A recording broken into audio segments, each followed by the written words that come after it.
Hello. I just discovered about 5 months ago that I could do spoken word poems, and this piece was the second one that I ever wrote, and I've been waiting for the opportunity to share it here because it has a little nod to UU values, so I'm excited I finally get the opportunity. It's called What God Can I Have? When I was a kid, I had no God, not even something to question. No one I knew had one, so I just kept everything inside until one day I exploded screaming, what God could I have and how do you find one? Is God a sunrise, a butterfly, the smell of fresh cut grass with the rain? Is it a rainbow? But it can't be the pot at the end. Capitalism masquerading as God, thinly veiled, but I see, because in this country, of course, God is inventory, stocked in rows on shelves with the goal of conformity. Hurry, buy more stuff to be free. But there are some times that I thought that I saw God, that perfect day at the beach when the heron flew over just as a whale reached and the sunset lit the sky in glorious pinks. That moment etched forever in my mind. Where the damn black blocks standing shoulder to shoulder with the most vulnerable neighbors saying, if you take one of us, you have to take all of us, and somehow none of us were taken. Was that divine intervention, or was it just the way the rain poured down and the cops stayed in their cars as an elder passed around a piece of deer jerky, one bite each, giving us substance to outlast him for one more hour? Maybe the rain and God are the same thing. But who is God? Is it someone granting me serenity if I go to enough 12-step meetings? If I just climb to the 12th step, that truly a God will appear in my God box or wrapped around the coin that counts the days of my abstinence? Or if I tie my black belt just right, do my kung fu forms finding peace of mind, moving towards enlightenment, the chi swirling around me must contain some kind of God? Is God the voice that whispers to me deep in meditation, or the things that I know without knowing I knew them? A container to hold all of my grievances, someone to listen when I can't sleep at night, or the peace of mind that comes from chanting the Hanuman Chalisa? Because Hanuman comes to me through a dream, bringing ancestral drumbeats from this land, the land that I stand on that does not belong to me or him, the tie being that Hindu deities, also stolen through colonial genocide, whitewashed and sold back to me through the white yoga industrial complex. I reach for one, but I'm told cultural appropriation, so I put it back. Because I believe in indigenous rights and indigenous lives, and please give the land back. But if I don't know what land I come from, what God can I have? Maybe just a small God.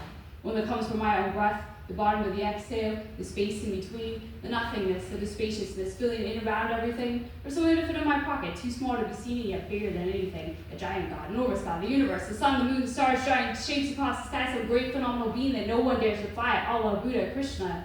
But does God even like to be called God anymore? What if that's their dead name? Do they prefer higher power, nature, spirit, almighty, Holy Ghost, or their mother Gaia, Mother Earth?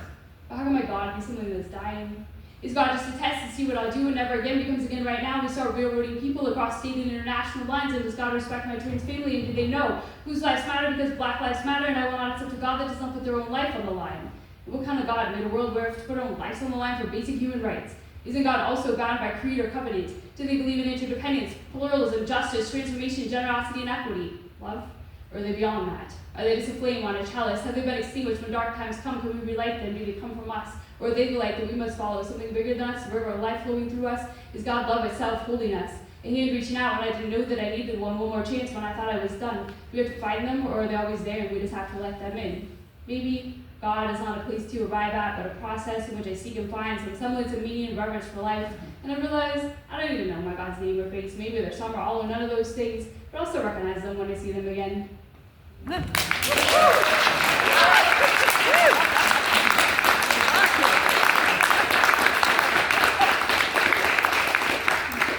Thank you. And for something totally different, this is the oddest poem I've ever written.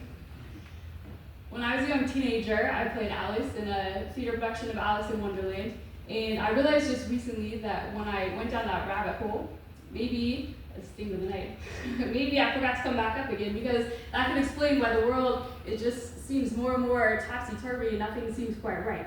The Jabberwocky says, "'Twas brilliant in the slithy toes to gyre and gimble in the wave, while Mimsy wore the burrow groves and the mom rats out brave." But also like expectations written in the air, dissipating before I can see them, reading between lines, having to look people in the eyes, words that never match actions, voices silence, things unable to be spoken, wrapped in shells worn on the neck of sea witches, itty-bitty eyes and a great big smile, Cheshire cat, purple sealskin, needle in a haystack, the discomfort of a pea under 500 mattresses, the screech of cicadas, circadian rhythms, what your brain does when you're sleeping, conversations with artificial intelligence, queens that shout, "Off with your head!" Small children listening to that before bed, walking on eggshells, walls to sit on and fall from, putting yourself back together again. All the king's horses and all the king's men couldn't make world peace, so why are they still the leaders then? Water, water everywhere, not a drop to drink, excess food, excess famine, silkworms, pufferfish, jubjub birds, fireflies, the quiet footsteps of a bandersnatch, chattering scene of flowers under dripping sun as rain lights a world, clouds around our feet, storms, puddles in the sky, storms, green light, grass always looking greener on the other side, weeds growing through cement cracks, volunteer tomatoes willing, but unable under the wrath of lawnmowers, preferring manicured lawns, manicured nails, the latest fashions, ladies contained inside of outdated systems, underprivileged, needless suffering, loneliness, and a crowd of billions. The Pied Piper following the people who are following self-appointed leaders who are among the sheep counting themselves to sleep. Chains meant to be broken, illusions, distortions, kindle the wind, purple rain, this little light of mine, hearts born on the outside, even in dangerous times, bitches for the mind, Wilbur in the web, Charlotte and nostalgia, pedo, Pinocchio, if only lives were visible so we could see them all. Mirror, mirror on the wall, show me the glacier peaks of Kilimanjaro, deep pools with water so clear you can see the bottom, the birth of new life, death, the curable diseases, bring around the roses, ashes, ashes to ashes, dust to dust, pull from thin air, tum-tum tree as high as Rapunzel's tower, hang hammock to break the fall when the braid comes off, hope all our blinders do too, white rabbit, mirage, infatuation, temptation, thoughts in our own heads, we matter not at all, and we matter a great deal. What is this poem about? I have no idea.